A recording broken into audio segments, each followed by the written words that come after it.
Hello, this is Greatdictator again, and this time I will review the Settlers 6 Rise of an Empire. The Settlers are back in the Settlers 6 Rise of an Empire, and they are ready to walk, work, clean, and have fun through your streets, of your majestic city.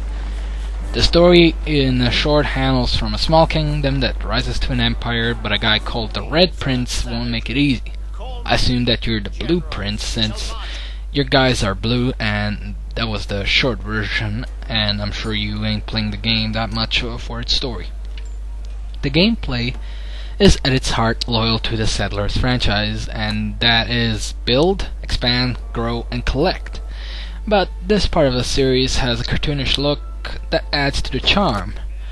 Now, speaking of looks, the Settlers 6 is by far the graphically most advanced one of the entire series, which allows for lots of nice animations while you watch them work in their buildings. I admit I only played the Settlers 5 and I don't think I ever finished it, but looking at it now and compare it to the Settlers 6, and you'll definitely see that they went for the cartoonish look on purpose. The game is kinda like Age of Empires' cool cousin, with cousin I mean to say that it's only focused on the building and collecting. The game would have been cooler and gotten the people a lot more interested if they had focused more on combat.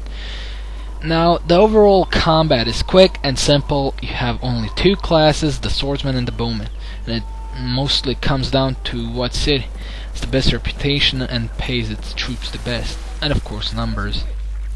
You can build walls, protect your city, but at least the sieges can be fun with having your standard siege equipment. But in order to operate them, you need to assign at least one unit to deploy and operate them. The battering ram can destroy gates, the siege tower can be equipped with archers on top to fire on the enemies, and the cannonballs need the stone carts to reload them. The game has around 6-8 heroes, and they all come with their special abilities, such as healing, feeding, supplying, and so on.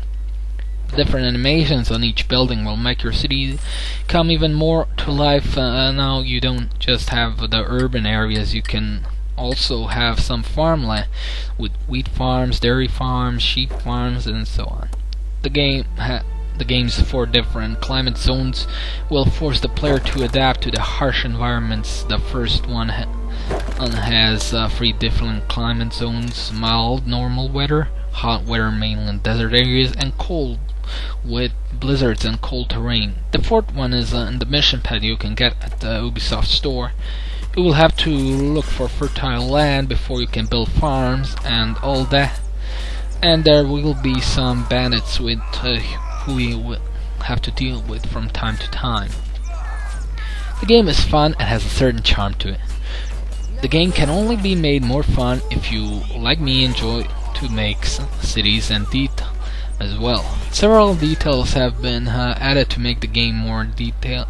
Add some more of that charm, like the ability to start ceremony, which the settlers will go into the church and pray, and you can start a small festival, which the settlers have fun, drink beer, and find some spouses to increase production.